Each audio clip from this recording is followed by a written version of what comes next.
अगर फर्ज करें कि कोई एक ऐसी गाड़ी में बैठा हो जो ना सिर्फ खुद ड्राइव करती हो, बल्कि रास्ते में अगर इंजन में कोई खराबी आ जाए तो वो खुद ही उसको ठीक करने का तरीका सोच ले। हाँ, यानी रास्ते में ही टूल्स ढूंढकर चलती गाड़ी का इंजन बेहतर कर ले। बिल्कुल बिल्कुल वही। हम टेक की दुनिया में पिछले कुछ सालों से स्मार्ट टूल्स इस्तेमाल कर रहे हैं, लेकिन आज इस डीप डाइव में हम जिस बारे में बात करने वाले हैं ना, वो टूल की तारीफ से आगे की चीज़ है। सही कहा।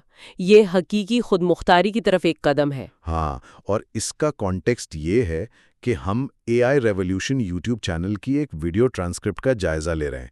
ये वीडियो दरअसल ओपन एआई के नए जीपीटी 5.5 मॉडल के बारे में है, जो 23 अप्रैल को रिलीज होने वाला है। यहाँ जो सबसे दिलचस्प बात है वो ये है कि ये सिर्फ एक और सॉफ्टवेयर अपडेट नहीं है। इन्होंने कंप्यूटर पर काम करने के बुनियादी तरीकों को बदल कर रख दिया है। मतलब अब एआई को सिर्फ कमांड्स नहीं चाहिए। असल में हम अब एक ऐसे सिस्टम की बात कर रहे हैं जो लंबे और मुश्किल प्रोजेक्ट्स को खुद प्लान करता है, अपने लिए ज़रूरी टूल्स चुनता है और नतीजे तक खुद पहुंचता है। मैं समझती हूँ ये रॉ इंटेलिजेंस से ऑटोनॉमी की तरफ एक बहुत बड़ा लीप है। सही। और इस ऑटोनॉमी का जो सबसे बड़ा सबूत हमें इस ट्रांसक्रिप्ट में मिलता है, वो इनके नए बेंचमार्क्स हैं। मतलब आमतौर पर बेंचमार्क्स बहुत खुश्क होते हैं, लेकिन इनके पीछे जो मैकेनिज्म है वो वाकई हैरानकुन है। बिल्कुल। जैसा कि टर्मिनल बेंच 2.0 का टेस्ट ले लें। ये test complex command line workflows को देखता है। और इसमें जीपीटी 5.5 का स्कोर 82.7% रहा है, जो कि बहुत बड़ा जंप है, क्योंकि अगर हम क्लॉड ओपस 4.7 को देखें तो उसका स्कोर 69.4% था। वाकई। और ओएस वर्ल्ड वेरीफाइड का टेस्ट तो और भी दिलचस्प है। उसमें इसने 78.7% स्कोर किया। हाँ, और ये टेस्ट बहुत अहम है क्योंकि ये कोई टेक्स्ट वाला टेस्ट नहीं है। यहाँ एआई को एक पूरा कंप्यूटर एनवायरनमेंट ऑपरेट करना होता है। यानी बिल्कुल वैसे ही जैसे एक इंसान कंप्यूटर चलाता है। बिल्कुल वैसे ही। वो स्क्रीन को देखता है, समझता है और फिर खुद माउस को मूव करके सही जगह क्लिक करता है। मतलब उसने स्पेशल अवेयरनेस हासिल कर ली है। और इसके साथ जीडीपी वाले में भी 84.9% का स्कोर है। ये सब नंबर्स दरअसल एक बहुत बड़े शिफ्ट की तरफ इशारा कर रहे हैं। सही। और यही वजह है कि टेक इंडस्ट्री में लोग इतने पुरजोश भी हैं और थोड़े बेचैन भी। हाँ, मुझे एवरीवाई के सीईओ डैन शिपर का बयान याद आ रहा है। उन्होंने अपने तजर्बे के हवाले से एक बड़ा अच्छा लफ्ज़ इस्तेमाल किया, सीरियस कंसेप्चुअल क्लैरिटी। हाँ, ये लफ्ज़ बहुत गहराई रखता है। मतलब उन्होंने बताया कि जीपीटी 5.5 ने वो कोड फिक्स कर दिया जो 5.4 समझ ही नहीं पा रहा था। उसने पूरे कॉन्सेप्ट को समझकर बग ठीक किया। और इसी कॉन्सेप्चुअल क्लैरिटी का नतीजा हमें मैजिक पैथ के सीईओ के तजुर्बे में भी मिलता है। उन्होंने देखा कि इस एआई ने सिर्फ 20 मिनट के अंदर हंड्रेड्स ऑफ चेंजेस वाली एक ब्रांच को मर्ज कर दिया। बाप रे, 20 मिनट में? हाँ, और वो भी एक सिंगल पास में। आमतौर पर इस काम में डेवलपर्स को घंटों लग जाते हैं। तभी एनवीडिया के एक इंजीनियर ने कहा था कि जीपीटी 5.5 की एक्सेस खोना ऐसा है जैसे कोई आजू या लिम्ब कट गया हो। ये बहुत बड़ी बात है। वाकई ये एक वाज़ह तब्दीली है। चलिए इसको थोड़ा और खोलते हैं। पहले एआई एक होशियार इंटर्न की तरह था, जिसे हर छोटी बात समझानी पड़ती थी। लेकिन अब जीपीटी 5.5 एक सीनियर प्रोजेक्ट मैनेजर लगता है जो खुद फैसले कर रहा है। तो मेरा एक सवाल है यहाँ। जी पूछिए। जब एआई इस तरह कॉम्प्लेक्स इंजीनियरिंग टास्क्स खुद अप्रोच कर रहा है, तो क्या हमें प्रोग्रामर की तारीफ बदलनी पड़ेगी? मेरी नज़र में बिल्कुल। हम अब कोडिंग और एग्जीक्यूशन से आगे निकल रहे हैं। लेकिन देखें, ये सलाहियत सिर्फ कंप्यूटर प्रोग्रामिंग तक महदूद नहीं है। ये अब साइंस और मैथ्स में हकीकी दरियाफ्त भी कर रहा है। अच्छा, यानी दूसरे फील्ड्स में भी इसका असर दिख रहा है। हाँ, ट्रांसक्रिप्ट में साइंस के मैदान में इसकी कारकर्दगी का जिक्र है। जैसे बिक्स बेंच, जो कि बायो इन्फॉर्मेटिक्स का टेस्ट है, वहाँ इसका स्कोर 80.5% रहा। Oh wow. और जीन बेंच में ये 25% तक चला गया है, जबकि जीपीटी 5.4 सिर्फ 19% पर रुका हुआ था। लेकिन मैंने सुना है कि इन टेस्ट्स में फोकस का बड़ा मसला होता है एआई के साथ। असल में पुराने मॉडल्स लंबा डेटा प्रोसेस करते हुए अपना ट्रैक खो देते थे। लेकिन 5.5 15,000 टोकन आउटपुट के बाद भी अपना फोकस बरकरार रखता है और यही वजह है कि गैप और भी बढ़ जाता है। तो ये लंबा फोकस असल जिंदगी में कैसे मदद करता है? दारिया उनुतमास की मिसाल ले लें। वो इम्यूनोलॉजी की प्रोफेसर हैं। उन्होंने अपने 62 सैंपल्स और 28,000 जीन्स का डेटा इस मॉडल को दिया। और इस काम में कितना वक्त लगता है आमतौर पर? इंसानी टीम को महीनों लग जाते थे इस डेटा को एनालाइज करने में, लेकिन एआई ने यही काम मिनटों में कर दिया। महीनों का काम मिनटों में? ये तो बिल्कुल गेम चेंजर है। बिल्कुल। और बाटो नास्क्रैंकी जो कि मैथ्स प्रोफेसर हैं, उन्होंने सिर्फ 11 मिनट में एक एल्जेब्रिक ज्योमेट्री की ऐप बनवा ली इससे। तभी तो एक्सियोम बायो के ब्रेंडन वाइट ने कहा था कि इस साल के आखिर तक ड्रग डिस्कवरी की बुनियादें ही बदल जाएंगी। सही कहा। लेकिन इन सब मिसालों में सबसे हैरानकुन हकीकत रैमजी नंबर्स की है।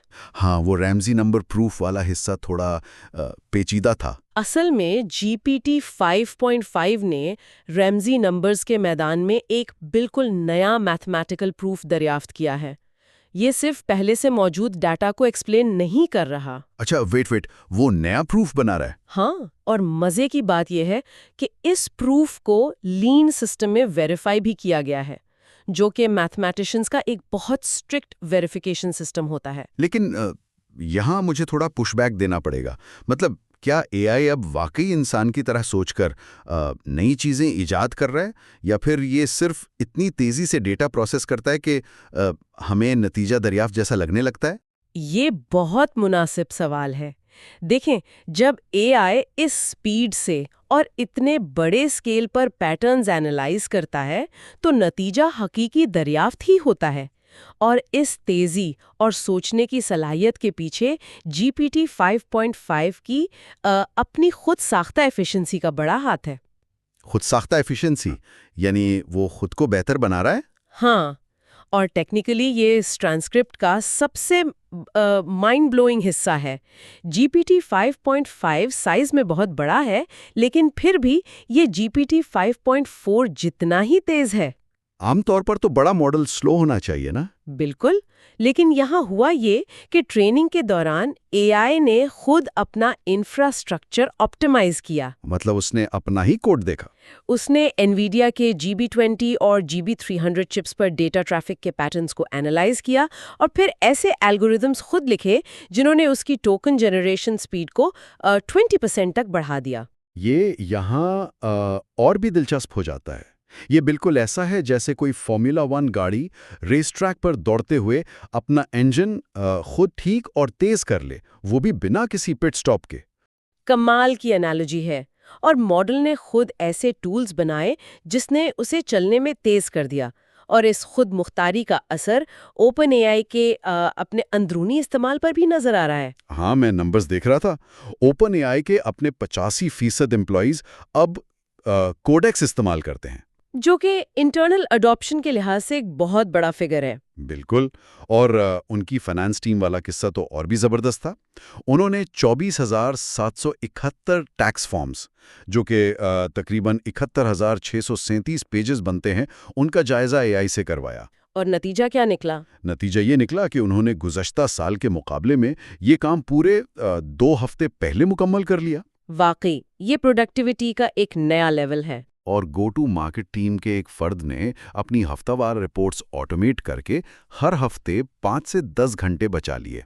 और इन वर्कफ्लो ऑटोमेशंस में हिग्सफील्ड MCP कनेक्टर का किरदार भी बहुत अहम हो गया है। वो जो क्रिएटिव एसेट्स वाला टूल है। हाँ, उसके जरिए एआई अब सिर्फ मार्केटिंग प्लान नहीं बनाता, बल्कि क्रिएटिव एसेट्स जैसे एड्स और वीडियोस को एक ही पाइपलाइन में खुद एग्जीक्यूट भी करता है। मतलब प्लान भी उसका और एग्जीक्यूशन भी उसकी। लेकिन जाहिर है, जब एआई खुद को इस कदर तेज और बेहतर बना रहा है, तो इस तक रसाई सस्ती तो नहीं होगी। सस्ती तो बिल्कुल नहीं है।